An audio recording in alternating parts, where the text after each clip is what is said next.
ஆமீன். நாங்கள் இணைந்திருப்பது சங்கமம் வானொலியின் மாலை நேர விடுதலையின் வெளிச்ச நேரம். இந்த வேளையிலும் எங்களுடன் தேவ ஊழியர் பாஸ்டர் ஆண்டனி சில்லை இப்ரஹாம் அவர்கள் இணைந்திருக்கிறார். பிரைம் மினிஸ்டர் சார்பாக லண்டன் யூகேயிலிருந்து இணைந்திருக்கிற ஊழியரை பரிசுத்தாவியானவர் தாமே நிரப்பி ஆசீர்வதித்து வழிநடத்துவாராக. கர்த்தருடைய கரத்திலே அவரையும் அவர் குடும்பத்தாரையும் ஒப்புவித்துக் கொண்டு இந்த வேளையிலும் கேட்கின்ற ஒவ்வொருவரும் புதிய வாரத்திலும் புதிய நாளிலும் புதிய ஆசீர்வாதங்களோடு கர்த்தர் வழிநடத்துவாராக. புதிய ஆசீர்வாதங்கள் மூலமாக பரிசுத்த ஆவியானவர் எங்களுக்கு தரப்போகிற வார்த்தைக்காக முன்னதாக நன்றி கூறிக்கொண்டு நாங்கள் இந்த வேளையிலிருந்து ஊழியரிடம் ஒப்படைக்க இருக்கிறோம்.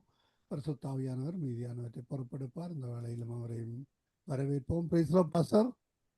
Price the Lord. ஆமென். புதிய வாரத்திலும் புதிய நாளிலும் இணைந்திருக்கிறவங்களை வாழ்த்தி வரவேற்றுக் கொண்டு உங்களிடம் ஒப்படைக்கிறோம். பரிசுத்த ஆவியானவர் தாமே வழி நடத்துவாராக. ஆமென். God bless you. ஆமென், ஆமென். இயேசு கிறிஸ்துவின் இணையற்ற நாமத்தினால் உங்கள் அனைவரையும் வாழ்த்தி வரவேற்கிறேன். கர்த்தர் நல்லவர், நமக்காக யாவற்றையும் செய்து முடித்திருக்கிறார். ஆமென். மாத்திரமல்ல, அவர் எங்களோடு கூட இருக்கிறார். ஆமென். ஆகவே எல்லாவற்றையும் எங்களால் ஜெயம் கொள்ள முடியும். கிறிஸ்து எங்களோடு கூட இருக்கிறபடினால், அவரே ஜெயத்தை எடுத்து நமக்கு கொடுத்திருக்கிறபடினால், அவரே எங்களுடைய ஜெயமாய் இருக்கிறபடியினால் எங்களால் எல்லா விதத்திலும் எல்லாவற்றிலும் இருந்து விடுதலை பெற்றுக்கொள்ள முடியும், ஜெயிக்க முடியும். ஆமென். ஏனென்றால் ஜெய கிறிஸ்து நம்மோடு கூட இருக்கிறார். ஆமென். கடந்த நாட்களிலே நாங்கள் பார்த்து வருகிறோம். எபேசியர் 6ஆம் அதிகாரம் 10ஆம் வசனத்தில் இருந்து, அதாவது எங்களுடைய ஆயுதங்கள் எங்களுடைய போராட்டங்கள் மாமிசத்தோடும் இரத்தத்தோடும் அல்ல, துரத்தனங்களோடும் அதிகாரங்களோடும் இப்பிரபஞ்சத்தின் அந்தகார லோகாதிபதிகளோடும் வான மண்டலத்தில் உள்ள பொல்லாத ஆவிகளின் சேனைகளோடும் நமக்கு போராட்டம் உண்டு என்று சொன்னால், அவைகள் நமக்கு விரோதமாய் யுத்தம் பண்ணுகின்றன. ஆனால் அதை ஜெயிக்கும்படியாய் ஜெய கிறிஸ்து நம்மோடு கூட இருக்கிறார். அதற்காகத்தான் அவர் எல்லாவற்றையும் செய்து முடித்து எல்லா அதிகாரத்தையும் வல்லமைகளையும் நமக்கு கொடுத்திருக்கிறார். இவைகளில் ஒன்றும் உங்களை சேதப்படுத்த மாட்டாதென்றும் நமக்கு சொல்லி இருக்கிறார். ஆகவே சர்வாயுத வர்க்கம், இது தேவனுடைய சர்வாயுத வர்க்கம் என்று சொல்லி நாங்கள் அநேக காரியத்தை பார்த்தோம். சத்தியம் தேவனுடைய சர்வாயுத வர்க்கம் என்று பார்த்தோம்.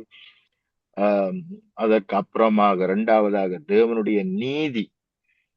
இந்த நீதியை குறித்து நீங்கள் அதிகமாக தியானிக்க வேண்டும். ஏனென்றால் தேவ நீதி உங்களை உருவாக்குவது, உங்களை விடுவிப்பது, உங்களை உயிர்ப்பிப்பது, உங்களை புதுப்பிப்பது, உங்களை பரிசுத்தவானாய் வைத்திருப்பது, பாதுகாப்பது எல்லாமே தேவ நீதி.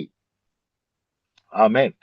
நம்முடைய பாவங்களுக்காக அவர் மரித்து, நம்முடைய சாபங்களுக்காக அவர் அந்த சாபங்களை ஏற்றுக்கொண்டு, நம்முடைய குறைவுகளை அவர் ஏற்றுக்கொண்டு அவருடைய நிறைவினால் நம்மை நிறைத்திருப்பதுதான் தேவ நீதி.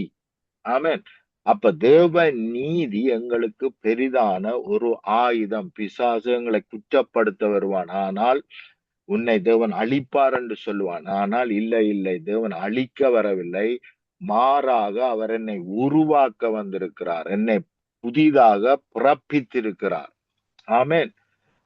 என்னை அழிக்க வரவில்லை, என்னை விடுதலையாக்க வந்திருக்கிறார். இருளின் ராஜ்யத்தில் இருந்து என்னை விடுதலையாக்கி ஒளியின் ராஜ்யத்தின் பிள்ளைகளாக மாற்றி இருக்கிறார். ஆமென். ஆகவே அதுதான் தேவ நீதி. அப்ப இதை குறித்து இன்னும் அதிகமாக தியானித்துக் கொள்ளுங்கள். ஏனென்றால் தேவ நீதி எங்களை உருவாக்குறதாய், பாதுகாக்கிறதாய், எங்களை உயிர்ப்பிக்கிறதாய், எங்களை புதுப்பிக்கிறதாய், எங்களை எழுந்து பிரகாசிப்பிக்க பண்ணுகிறதாய் இருக்கிறது. ஆமென். மாத்திரமல்ல, சமாதானத்தின் சுவிசேஷம் குறித்து நாங்கள் பார்த்தோம். பிதாவோடு கூட நாங்கள் ஒப்புரவாகி விட்டோம். ஆமென். இனித்தான் நாங்கள் அதிகமாய் உபாசித்து அதிகமாய் ஜெபம் பண்ணி ஒப்புரவாகுவது அல்ல, எங்களுடைய கிரிகையினால் நாங்கள் ஒப்புரவாகுவது அல்ல, இயேசுவின் மூலமாய் நாங்கள் ஏற்கனவே பிதாவோடு ஒப்புரவாகி விட்டோம். நாலாவதாக நாங்கள் பார்க்கிறோம், பொல்லாங்க நேயும் அக்கினி ஆஸ்திரங்களை எல்லாம் அவித்து போடத்தக்கதாய் எல்லாவற்றிற்கு மேலாக விசுவாசம் என்னும் கடகத்தை எடுத்து கொண்டவர்களாயும் நில்லுங்கள். அப்ப இவைகள் எல்லாம் கொடுக்கப்பட்டாயிற்று. விசுவாசம் கேள்வியினால் வரும். தேவ வார்த்தை அறிய அறிய அறிய விசுவாசம் ஆட்டோமேட்டிக்காக எங்களுக்குள்ளே கிரியை செய்கிறதா இருக்கிறது. இது ஏதோ என்ன இல்ல, இது அதிகமா விசுவாசித்து அதிகமா ஜெபித்து பெற்றுக் கொள்ளுகிறது அல்ல. தேவ வசனத்தை அப்படியே விசுவாசிப்பதனால் பெற்றுக்கொள்வது. அவர் சொல்லுகிறார், எல்லாம் முடிந்தது என்று சொல்லும் பொழுது எல்லாம் முடிந்தாயிற்று என்று விசுவாசிப்பது. தேவனே நமக்குள்ளே இருக்கும் பொழுது விசுவாசம் நமக்குள்ளே இருக்கிறது. விசுவாசத்தின் தொடக்கமும் விசுவாசத்தின் முடிவுமாய் அவர் இருக்கிறார். ஆமென். அப்ப அவர் செய்த காரியங்கள்லாம் நமக்கு எப்படி இருக்கிறது? விசுவாசத்தை எங்களுடைய வாழ்க்கையிலே தொடக்குவிக்கிறது. அதே போல அவர் செய்து முடித்தவைகள் தான் எங்களுடைய விசுவாசத்தை நிறைவு பெற செய்கிறது. ஆமென். ஆகவே இவைகள் எல்லாம் அவராலே, அவருடைய வார்த்தையாலே, அவருடைய வார்த்தைகளை அறிவதனாலே, கேட்பதினாலே நமக்கு விசுவாசம் வருகிறது. ஆமென். ஆகவே விசுவாசிப்போமானால், அவருடைய வார்த்தைகளை விசுவாசிப்போமானால், அவன் பொல்லாங்க நேயும் அக்கினி ஆஸ்திரங்கள் இவைகள் எல்லாம் என்ன? அவநம்பிக்கைகள். எல்லா காரியத்திலும் என்ன செய்கிறான்? அவநம்பிக்கைகளை விதைக்கிறான், சந்தேகங்களை கொண்டு வருகிறான். தேவ வசனத்துக்கு விரோதமாய், தேவ வாக்கு தத்தங்களுக்கு விரோதமாய், தேவனுடைய திட்டங்களுக்கு விரோதமாய் அவன் என்ன செய்கிறான்? அவவிசுவாசத்தை கொண்டு வருகிறான், சந்தேகத்தை கொண்டு வருகிறான். ஆனால் அவைகளை எங்களால் ஜெயிக்க முடியும் எப்பொழுது என்று சொன்னால், தேவ வசனத்தை நாங்கள் வாசிக்கும் பொழுது, அவர் செய்து முடித்தார் என்பதை அறியும் பொழுது, எல்லாவற்றிற்கு மேலாக உலகத்தின் இறுதி பரியந்தமும் சதா நாட்களிலும் அவர் எங்களோடு கூட இருக்கிறார் என்பதை நாங்கள் விசுவாசிக்கும் பொழுது, அவர் எங்களோடு கூட இருக்கும் பொழுது நமக்கு எந்த குறைவும் இல்லை என்பதை விசுவாசிக்கும் பொழுது இவைகள் நம்மை மேற்கொள்ளும். ஆமென். நிறைவாகிய கிறிஸ்து, பூரணமாகிய கிறிஸ்து இயேசு நமக்குள்ளே வந்த பிறகு நம்முடைய வாழ்க்கையில எந்த குறைவும் இல்லை. பரிசுத்த குறைவில்லை, சுகையின குறைவில்லை, பலவீன குறைவு இல்லை. அவர் நமக்கு பலனாயிருக்கிறார், அவர் நமக்கு பரிசுத்தமாயிருக்கிறார், அவர் நமக்கு விடுதலையாயிருக்கிறார்.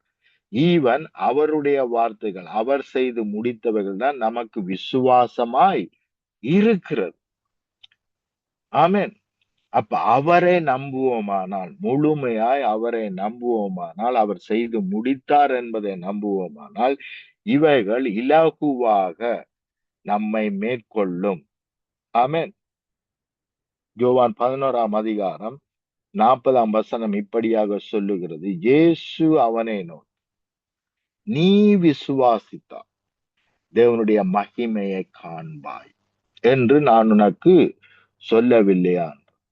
இயேசு அவளை நோக்கி, இப்ப பாருங்க, மாத்தாளை நோக்கி என்ன சொல்லுகிறார்? நீ விசுவாசித்தால் தேவனுடைய வல்லமை விளங்கும், தேவனுடைய வல்லமை வெளிப்படும், தேவனுடைய உயிர்த்தெழுதல் வெளிப்படும். நீ விசுவாசித்தால் என்று சொல்லும் பொழுதே தேவன் என்ன சொல்லுகிறார்? அவருடைய கரத்தில் அல்ல, அவர் எல்லாவற்றையும் செய்து முடித்து விட்டார். இனிமேல் அவருடைய கரத்தில் இல்லை. நாங்கள் விசுவாசித்தால் அவைகள் நம்மை மேற்கொள்ளும். அவர் ஆயத்தம் பண்ணி வைத்திருக்கிறவை நம்மை மேற்கொள்ளும். எப்படி என்று சொன்னால், நாங்கள் விசுவாசித்தால்.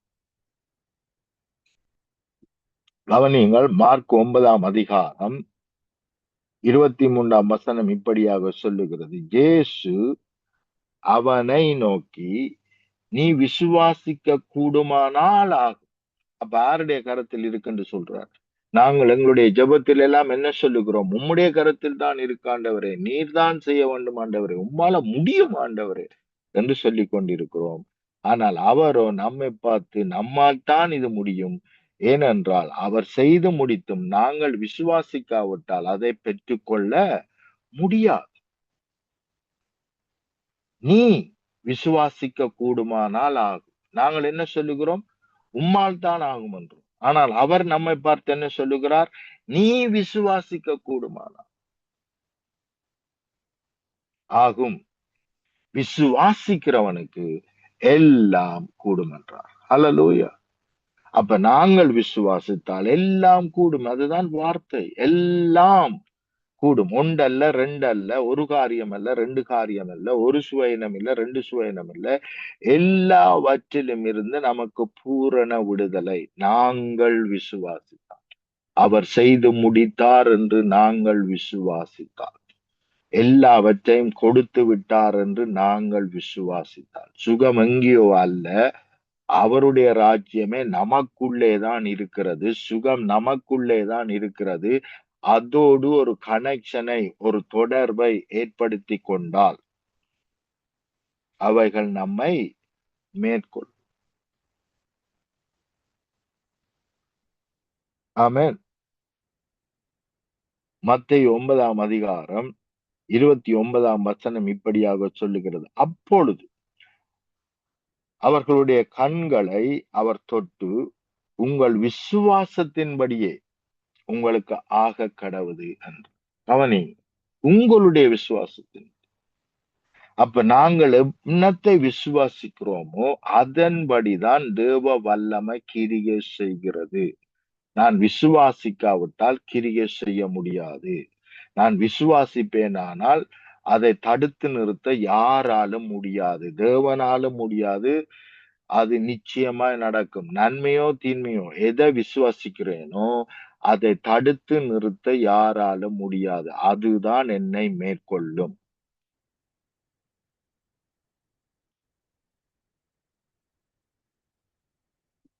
மத்தேயு 15ஆம் அதிகாரம் 26ஆம் வசனத்திலிருந்து 28ஆம் வசனம் வரைக்கும் உங்களுக்கு வாசிக்கிறேன். அவர் அவளை நோக்கி, கவனிங்க, பிள்ளைகளின் அப்பத்தை எடுத்து நாய்க்குட்டிகளுக்கு கொடுப்பது நல்லதல்ல என்றார். அப்ப கவனிங்கள், இது ஒரு டிஸ்கரேஜ்மெண்ட் ஆன வேர்ட் மாதிரி தெரியுது நமக்கு. ஆனா நல்லது அல்ல என்றார். அதற்கு அவள், மெய்தான் ஆண்டவரே, ஆகிலும், பாருங்க எப்படி அவள் கேன்சல் பண்றான்னு பாருங்க, ஆகிலும் நாய்க்குட்டிகள் தங்கள் எஜமான்களின் மேசையில் இருந்து விழும் துணிக்கைகளை தின்னுமே என்றார். இயேசு அவளுக்கு பிரதியுத்தரமாக, கவனி, ஆருடைய வார்த்தை இங்க நிறைவேறுது. இயேசு சொல்றார் இது நல்லதா என்று கேட்கிறார். ஆனா அந்த அம்மா சொல்லுது, எஸ் ஆண்டவரே, எஜமானின் மேசையில் இருந்து விழுகிற துணிக்கைகளை நாய்கள் தின்னுமே ஆண்டவரே என்று சொன்னால், ஆண்டவரே எல்லாரையும் போஷிக்கிறவர் நீர்தான் ஆண்டவரே, எல்லாருக்கும் நன்மை செய்கிறவர் நீர்தான் ஆண்டவர். எங்களுடைய நாய்க்குட்டி நிலைமையில நாங்கள் இருந்தாலும் எங்களையும் போஷித்து எங்களையும் வாழ வைத்து எங்களையும் விடுவிக்கிற தேவன் நீர் அல்லவா என்று அவள் சொல்லுகிறார். இயேசு அவளுக்கு பிரதியுத்தரமாக, ஸ்திரியே, உன் விசுவாசம் பெரிது. கவனியுங்கள், விசுவாசிப்பீர்களானால் எதுவும் தடுக்க முடியாது. இங்க இயேசு என்ன செய்யவில்லை, எதையும் தடுத்து நிறுத்தவில்லை. நீ நாய்க்குட்டியா இருக்கிறபடியினால், நீ பாவம் செய்கிறவளா இருக்கிறபடியினால், நீ செய்த பாவத்தையும் மறுபடியும் செய்கிறபடியினால், நாய்க்குட்டி என்று சொன்னால் அவைகள் கக்கினதை மறுபடியும் சாப்பிடக்கூடிய சுபாவம் உள்ளவைகள் என்றால் மறுபடியும் மறுபடியும் பாவத்திலே விழக்கூடியவர்களை. ஆனால் இங்கே தேவ சுகம், பிசாசிலிருந்து எனக்கு விடுதலை, என்னுடைய மகளுக்கு விடுதலை வேண்டும் ஆண்டவரே என்று சொல்லி ஜெபிக்க வந்த சகோதரி சொல்லுகிறாள், நான் எந்த சூழ்நிலையில் இருந்தாலும் அந்த சூழ்நிலையிலிருந்து விடுவிக்கிறவர் நீர் அல்லவா. ஆமென் என்று சொல்லும் பொழுது இயேசு சொல்லுகிறார், பாருங்கள், உன் விசுவாசம் பெரிது. அவர் கவலைப்படவில்லை, அவர் சந்தோஷப்படுற, உன் விசுவாசம் பெரிது, நீ விரும்புகிறபடி உனக்கு ஆக கடவுது என்றார். அந்நேரமே அவள் மகள் ஆரோக்கியமா. அப்ப ஆரோக்கியத்தை கொடுப்பது தேவ சித்தம். அங்கே தேவன் எப்பேற்பட்ட ஒரு ஒரு தகுதியை எதிர்பார்க்கிறார், விசுவாசத்தை எதிர்பார்க்கிறார். இந்த இடத்துல இயேசு வந்து பாவ மன்னிப்பு கேட்டாயா, பாவ அறிக்கை பண்ணினாயா, மனம் திரும்பினாயா என்று பேசவில்லை. ஆனால் அதைத்தான் நாங்கள் கேட்டுக்கொண்டிருக்கிறோம். ஆனால் அருமையான ஒரு இடம், இயேசு கிறிஸ்துவினால அந்த காரியங்களை பேசக்கூடிய ஒரு இடத்திலே இயேசு இருக்கிறார். ஆனால் அப்படி அவர் பேசவில்லை. மாறாக விசுவாசித்தால், ஈவன் உங்களுக்கு தேவையான பரிசுத்தம், உங்களுக்கு தேவையான பாதுகாப்பு, உங்களுக்கு தேவையான தேவனோடு உள்ள இணைப்பு எல்லாமே விசுவாசத்தில் தான் இருக்கிறது. விடுதலை விசுவாசத்தில் இருக்கிறது. பரிசுத்த வாழ்க்கை விசுவாசத்தில் தான் இருக்கிறது. என்னை புதிதாக உருவாக்குற தேவன் அவர். ஆமென். ஆகவே உன் விசுவாசம் பெறுது, நீ விரும்புகிறபடி உனக்காக கடவுது. ஆண்டவர் சொல்லல, நீ பாவி, படும்பெரும் பாவி, நீ விரும்புகிறது உனக்கு கிடைக்காது, நான் உன்னுடைய சத்தத்தை கேட்க மாட்டேன், ஏனென்றால் உன்னுடைய பாவங்கள் என்னுடைய செவியை அடைத்து விட்டது என்று அங்கே சொல்ல. இப்படியாக அநேக வேளைகளிலே தவறாய் தேவனை புரிந்து கொள்ளுகிறோம். எல்லா சத்தத்தையும் தேவனால் கேட்க முடியுமல்ல, கேட்டுக்கொண்டுதான் இருக்கிறார். அவருக்கு தடையாக எந்த சத்தமும் இல்லை. எந்த பாவியனுடைய சத்தமும் என்ன செய்ய முடியாது, அவருடைய செவிகள் கேட்க முடியாதபடிக்கு அடைக்க முடியாது. எந்த பாவத்துக்கும் வல்லமை இல்லை அவருடைய கிரியை தடுத்து நிறுத்துவது. ஆனால் அவர் எதிர்பார்ப்பது என்ன? அவரிடத்தில் வருகிறவர்கள் அவர் இருக்கிறவர் என்றும் அவரை தேடுகிறவர்களுக்கு அவர் நன்மை செய்கிறவர் என்றும் அறிய வேண்டும். அறிந்து அவரிடத்தில் வர வேண்டும். யாக்கோபிலே வாசிக்கிறோம். ஆமென். அதுதான் விசுவாசம்.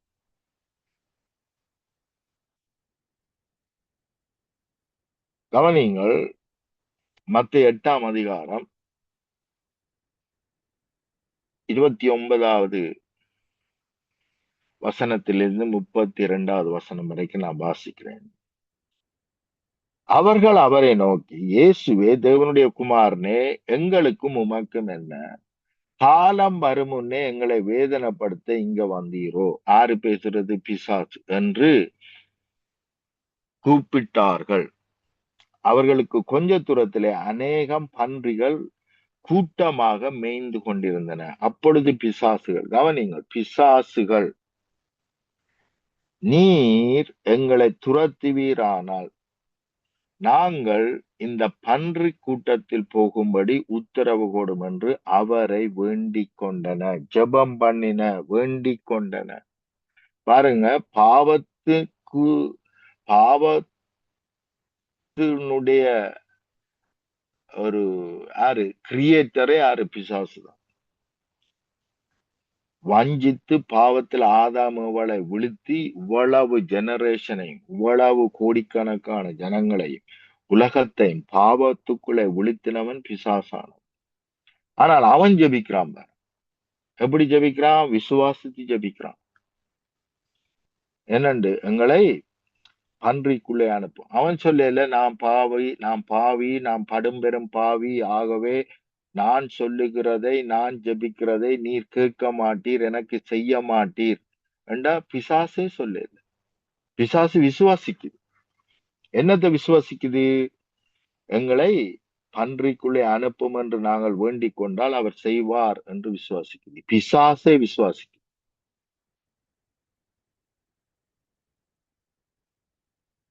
அவர்களுடைய ஜெபத்தை அவர் என்ன சொல்லல, இல்ல பிசாசின் சத்தத்தை என்னால கேட்க முடியாது, நான் பிசாசின் சத்தத்தையே கேட்க மாட்டேன், ஜெபத்தை கேட்க மாட்டேன், அது சொல்றபடி நான் செய்ய மாட்டேன் என்று சொல்லாதவர், பிசாசுக்கே சொல்லாதவர், அவரை நம்பி கேட்கிறவர்களுக்கு எப்படி சொல்லுவார்? என்னிடத்தில் வருகிறவனை நான் ஒரு பொழுதும் புறம்பே தள்ளுகிறது.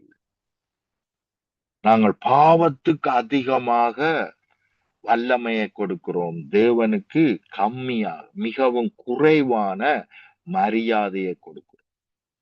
பாவம் அதிக வல்லமை நிறைந்தது, அதனால் தேவனால் கிரியை நடப்பிக்க முடியாது என்று நாங்கள் நினைக்கிறோம். ஆனால் தேவ வல்லமை அதை விட மேலானது. அவருடைய அன்பு, பாவம் எங்கே எவ்வளவு பெருகிட்டோ அதை விட அதிகமாய் அவருடைய கிருபை, அன்பு பெருகி பாவத்தை நிர்மூலமாக்குகிறதா இருக்கிறது. ஆமென். அல்லேலூயா. பாவம் ஏன் செய்கிறோம்? அவவிசுவாசத்தினால் செய்கிறோம். அப்ப விசுவாசித்து ஆண்டவரை நம்பி நான் வருகிறேன், ஆண்டவரே எனக்கு உதவி செய்யும் வேண்டும் பொழுது தேவன் என்ன செய்வார்? எனக்கு அற்புதத்தை செய்து தேவன் தான் உயிரோடு இருக்கிறவர் என்பதை காண்பிப்பதனால் எனக்குள்ளே விசுவாசம் பெருகுகிறது.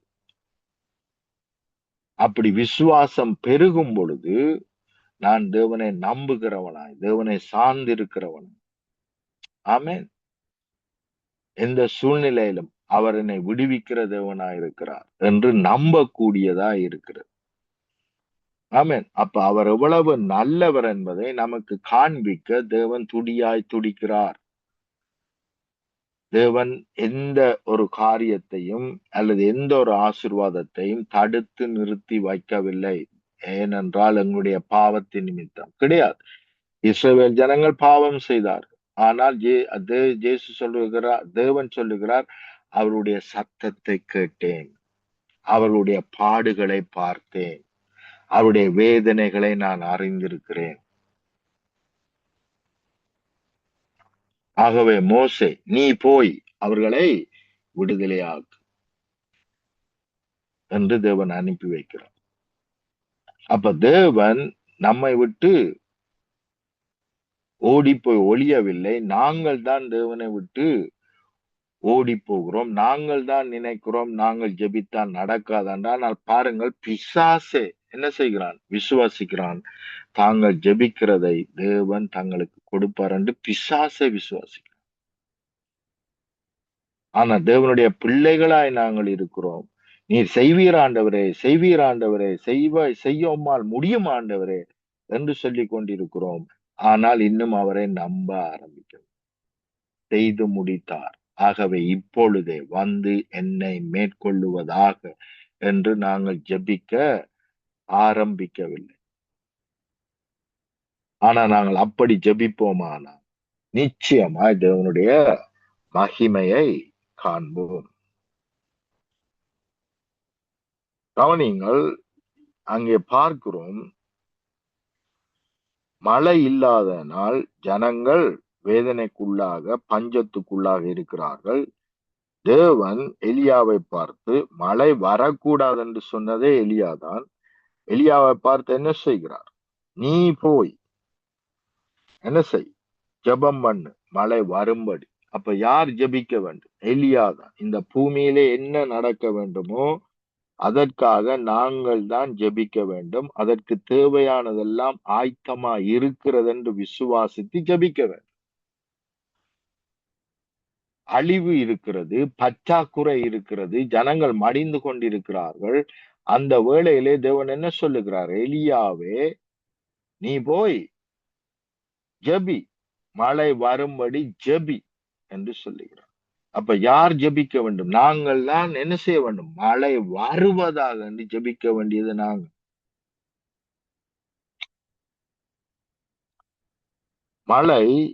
மழையை தேவன் ஏற்படுத்தி வைத்திருக்கு. நாங்கள் சொல்வது எதுவோ அது நிச்சயமாய் வரும்.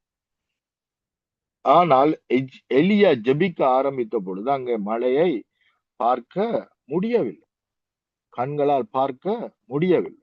அதனால் மழை இல்லை என்று அர்த்தம் கிடையாது. இன்றைக்கு அநேக வேளைகளிலே அப்படித்தான் நாங்கள் நினைக்கிறோம். அல்லது அங்கே எந்த ஒரு கருப்பான மேகமும், கருப்பு மேகம், கருமேகம் இல்லாதபடியினால் தேவனுக்கு சித்தம் இல்லை என்று எலியா என்ன செய்யவில்லை? தன்னுடைய சித்தத்தை மாற்றிக் கொள்ளவில்லை. அல்லது இப்பொழுது இது நடக்காது, இப்பொழுது இது கிடைக்காது. ஏனென்றால் அங்கே என்ன இல்லை? ஆஹ் கருமேகம் இல்லை. ஆகவே தேவனுக்காக, கருமத்துக்காக காத்திருக்கிறேன் என்று எலியா காத்திருக்கவில்லை. மாறாக கட்டளையிட்டு ஜெபிக்கிறான், இப்பொழுதே வருவதாக. ஆனால் செய்திகள் வருகிறது, இல்லை, அங்கே கருமேகம் இல்லை என்று வேலைக்காரன் சொல்லும் பொழுது இன்னும் 7 முறை நீ போய் பார், ஏனென்றால் நிச்சயமா வரும், வந்தே ஆகணும், ஏனென்றால் நான் ஜெபிக்கிறேன். இதுதான் ஜெபம். பிசாசு சொல்வதை நம்புவது அல்ல, பிசாசின் காரியங்களை நம்பி செயல்படுவது அல்ல ஜெபம்.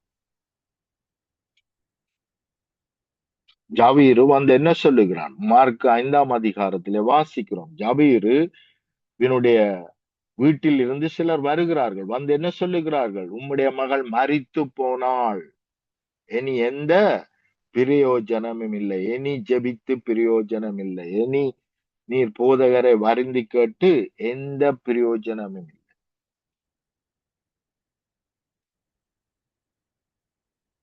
ஆனால் அந்த சூழ்நிலையில மரித்து போய்விட்டது, இனி நடக்கவே நடக்காது, கிடைக்கவே கிடைக்காது என்று இருக்கிற அந்த சூழ்நிலையிலும் இயேசுனுடைய வார்த்தை என்ன?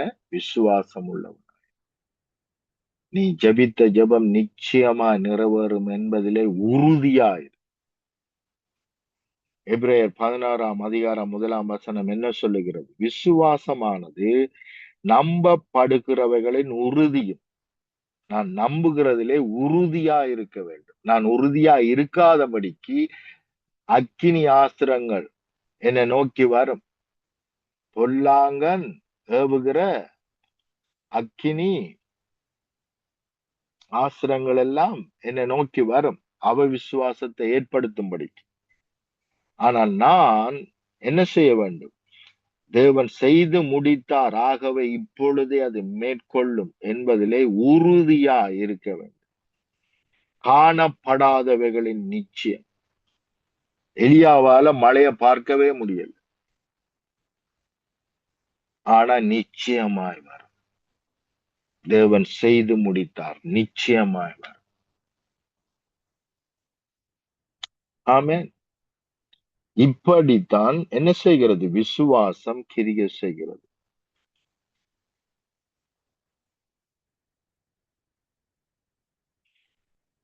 இரண்டாவது வசனம், அதனாலே முன்னோர்கள் நற்சாட்சி பெற்றார்கள்.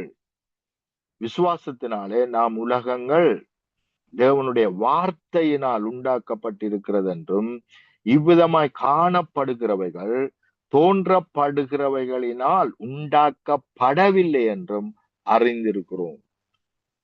அப்ப இங்கே இருக்கிறவைகள் உருவாக்கி தேவனால் தான் இவைகள் எல்லாம் உருவாக்கப்படுகிறது என்ற விசுவாசத்திலே நாங்கள் என்ன செய்ய வேண்டும்? உறுதியாயிருக்க வேண்டும். ஆமென். இந்த உறுதி அநேக வேளைகளிலே என்னவா இல்லை? நம்மிடத்தில் இல்லை. நாங்கள் என்ன செய்றோமா? இது தேவனுக்கு சித்தம் இல்லையாக்கும், அதனால் தான் நடக்கவில்லையாக்கும் என்று எங்களுடைய சிந்தையை மாற்றிக் கொள்ளுது. கவனியுங்கள், இயேசு மரித்து உயிரோடு எழும்பி விட்டார், ஆகவே எங்களால் உயிரோடு வாழ முடியும், நாங்கள் மரிப்பதில்லை என்ற நம்பிக்கை இன்னும் நமக்கு இல்லை. ஆனால் கவனியுங்கள், விசுவாசத்தினாலே, எபிரேயர் 11ஆம் அதிகாரம் 5ஆம் வசனம், விசுவாசத்தினாலே ஏனோக்கு மரணத்தை காணாதபடிக்கு எடுத்து கொள்ளப்பட்டான்.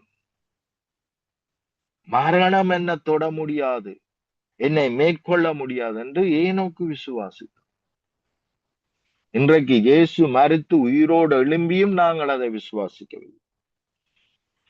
என்னை விசுவாசிக்கிறவன் மறியாமலும் இருப்பான் என்ற வார்த்தையை இன்னும் நாங்கள் விசுவாசிக்க ஆரம்பிக்கவில்லை.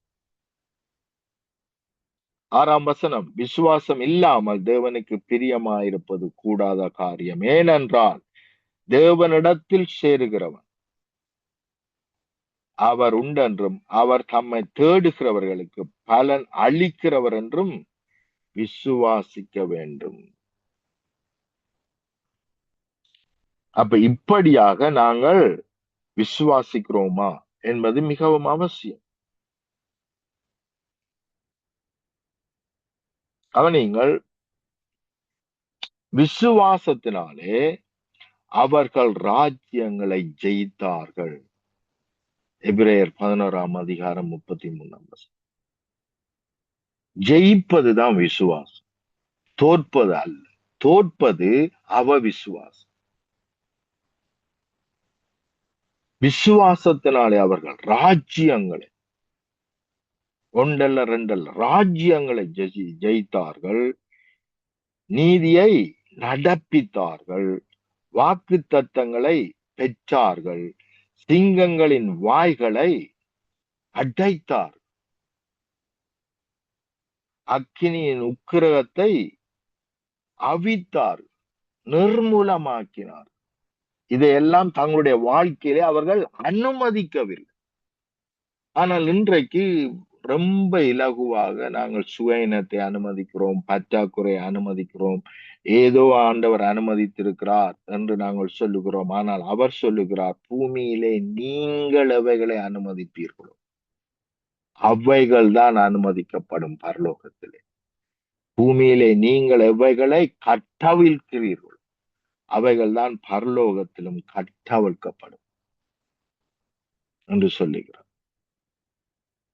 ஆமென். அப்ப இதை அறியாமல் நாங்கள் என்ன செய்கிறோம்? பிசாசுக்கு இடம் கொடுக்கிறோம். ஆனால் வேதம் என்ன சொல்லுகிறது? பிசாசுக்கு இடம் கொடுக்காதிருங்க. எபிரேயர் 4:27. சாரி, எபேசியர். அப்ப மிகவும் முக்கியம், வேத வசனம் என்ன சொல்லுகிறதோ அதை அப்படியே விசுவாசித்து நாங்கள் செயல்படுவோமானால் நிச்சயமாய் தேவனுடைய மகிமையை காண்போம். சுகம் நிச்சயமாய் நம்மை மேற்கொள்ளும். மற்றவர்களுக்கு ஜெபிக்கும் பொழுது முதலாவது அல்லது எதற்காவது நாங்கள் ஜெபிக்கும் பொழுது, என்னத்திற்காவது நாங்கள் ஜெபிக்கும் பொழுது முதலாவது தேவனோடு இணைக்கப்பட்டிருக்கிறோம். நாங்கள் தேவனோடு இணைக்கப்பட்டிருக்கிறோம், அவரோடு கூட இணைக்கப்பட்டிருக்கிறோம் என்ற சிந்தை இல்லாமல் நாங்கள் ஜெபிப்போமானால் நாங்கள் ஆவியோடும் உண்மையோடும் ஜெபிக்கவில்லை. நாங்கள் ஆராதிக்க வரும் பொழுது, ஜெபிக்க வரும் பொழுது ஆவியோடும் உண்மையோடும் நாங்கள் ஜெபிக்க வேண்டும். ஆமென். எங்களுடைய ஆவி தேவ ஆவியோடு இணைக்கப்பட்டதா இருக்க வேண்டும். நாங்கள் தேவனோடு இணைக்கப்பட்டு விட்டோம் என்ற சிந்தையோடு தான் நாங்கள் ஜெபிக்க வர வேண்டும். அப்படி இணைக்கப்பட்டவர்களாய் நாங்கள் ஜெபிக்கும் பொழுது அங்கே தேவனுடைய வல்லமை புறப்பட்டு வந்து நாங்கள் என்னத்துக்காக ஜெபிக்கிறோமோ அது மேற்கொள்ளும், அதை செய்து முடிக்கும். ஆமென். அவர் செய்து முடித்ததை நாங்கள் பெற்றுக்கொள்ள எங்களுக்கு உதவி செய்யும். ஆனால் அந்த வார்த்தையோடு, அந்த சத்தியத்தோடு நாங்கள் இணைக்கப்படாமல் பேசுவோமா, நிச்சயமற்று பேசுவோமான, எப்படி அந்த அந்த அந்த ஜெபம் வேலை செய்யும், கிரியை செய்யும்? நாங்கள் அவருடைய வார்த்தையோடு இணைக்கப்பட்டு, சத்தியத்தோடு இணைக்கப்பட்டு நாங்கள் பேசுவோமானால் நிச்சயமாய் அவைகள் நம்மை வந்து மேற்கொள்ளும். எசேக்கியேல் 37 தயவு செய்து எல்லாரும் மறுபடியும் படியுங்கள். ஏனென்றால் தேவன் சொல்லுகிறார், லுக், இந்த உலர்ந்த எலும்புகள் எழும்பக்கூடுமா? எழும்ப வேண்டுமானால் மனுஷகுமாரனே, நீ அழுது குளறி கண்ணீர் வடி என்று சொல்லாமல் மாறாக நீ தீர்க்க தரிசனம் உரை. அப்ப ஜெபம் என்பது தீர்க்க தரிசனம் உரைப்பது. ஜீவன் உண்டாயிருப்பதாக, சுகம் உண்டாயிருப்பதாக என்று பேசுவது. மலையை பார்த்து பெயர்ந்து தள்ளுண்டு போய் நடு சமுத்திரத்திலே நில்லென்று பேசுவது. இதுதான் ஜெபம்.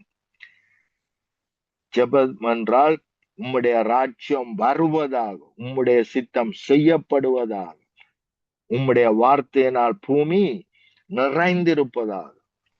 ஆமென். உம்முடைய மகிமையினால் இந்த பூமி நிறைக்கப்படுவதாக என்று பேசுவது ஜெபம். ஆமென்.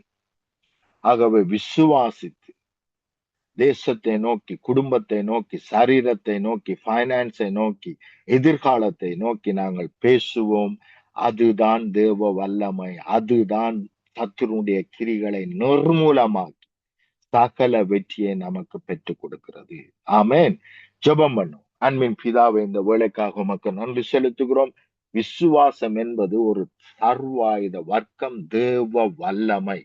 ஆகவே நாங்கள் விசுவாசித்து நீர் செய்து முடித்ததை பேசத்தக்கதாக ஒவ்வொரு பிள்ளைகளுடைய சிந்தையும் திறக்கப்படட்டும், இருதயம் திறக்கப்படட்டும், வாய்கள் திறக்கப்படட்டும். நீர் செய்து முடித்தவைகளை அவர்கள் பேசட்டும். தங்களுடைய வாழ்க்கையிலே, தங்களுடைய தேசத்திலே, தங்களுடைய சமூகத்திலே, தங்களுடைய பிள்ளைகள் வாழ்க்கையிலே, மனைவி, ஹஸ்பண்ட், சபை, இவர்களுடைய வாழ்க்கையிலே பேசுவார்களாக, தீர்க்க தரிசனமாய் உரைப்பார்களாக. அவர்கள் பேசுகிற வார்த்தை அப்படியே வந்து மேற்கொள்ளுகிறதற்காய் நன்றி செலுத்துகிறோம். Thank you father. நீ சொல்லுகிறீர், நீ தீர்க்க தரிசனம் உரை, அப்பொழுது இவைகள் சேனைகளா எழும்பும் என்று நீர் சொன்னீர். அதை நாங்கள் பார்த்தோம், அதை நாங்கள் கேட்டோம். அப்படியாய் நாங்கள் எத்தனையோ அற்புதங்களை கண்டிருக்கிறோம். அதே காரியம் ஒவ்வொரு பிள்ளைகளையும் மேற்கொள்ளட்டும். குடும்பங்கள் உயிர்ப்பிக்கப்படட்டும், எழுந்து பிரகாசிக்கட்டும். அவர்களுடைய ஒளியாகிய நீர் அவரிடத்தில் வந்து விட்டு வாசம் பண்ணுகிறேன். உம்முடைய ராஜ்யம் அவர்களுக்குள் இருக்கிறது, நீர் அவர்களுக்குள் இருக்கிறீர். ஆகவே உம்மோடு கூட இணைந்து பேசுவார்களாக, கட்டளையிடுவார்களாக, தீர்க்க தரிசனம் உரைப்பார்களாக. அவருடைய வார்த்தையின்படி நீ கேட்டுக்கொண்டபடியே உனக்காக கடவுள் என்று சொன்ன வார்த்தையின்படி உண்டாயிருப்பதாக, இயேசுவின் இணையற்ற நாமத்தினால். ஆமேன், ஆமேன், ஆமேன். ஆமீன், ஆமீன். அருமையான வார்த்தைகளுக்கு கூடாக வழி நடத்தி உங்களையும் கத்தர் காண்கிறார், ஆசீர்வதிக்கிறார். கத்தருடைய கரத்திலே ஒப்புவிக்கிறோம். கத்தர் தாமே இந்த வார்த்தைகளை பலருக்கும் ஆசீர்வாதமாக கொடுக்க 100 மடங்காக 1000 மடங்காக அந்த வார்த்தைகள் விதைக்கப்பட அறுவடை செய்யப்பட கத்தர் உதவி செய்வாராக. கத்தருடைய கரத்திலே உங்களை உங்கள் குடும்பத்தாரையும் ஒப்புவித்துக் கொண்டு கத்தரை சித்தமானால் நாளில் இதே வேளையிலே சந்திப்போம். அதுவரை தேவ சமாதானத்தை கூறுகிறோம், வாழ்த்துகிறோம், ஆசீர்வதிக்கிறோம். கத்தருடைய கரத்திலே ஒப்புவிக்கிறோம். Pastor, God bless you. ஆமேன், ஆமேன், ஆமீன். அருமையானவர்கள், இதுவரை நேரம் எங்களுடன் தேவ ஊழியர் பாஸ்டர் ஆண்டனி ஏப்ரஹாம் அவர்கள் லண்டன் யுக்கையில் இணைந்து வார்த்தைகளுக்கு கூடாக வழி நடத்தினார். தேவ நீதி, கத்தருடைய நீதி, அதன்படி கத்தர் வழி நடத்துவாராக. கத்தருடைய கரத்திலே ஒப்புவிப்போம். விசுவாசத்தோடு வார்த்தைகளை பெற்றுக்கொண்டு அதன்படி நடக்க கத்தர் உதவி செய்வாராக. ஆமேன். நன்றிகளையும் வாழ்த்துக்களையும் கூறி விடுவோம். ஆமேன். God bless you pastor. Amen.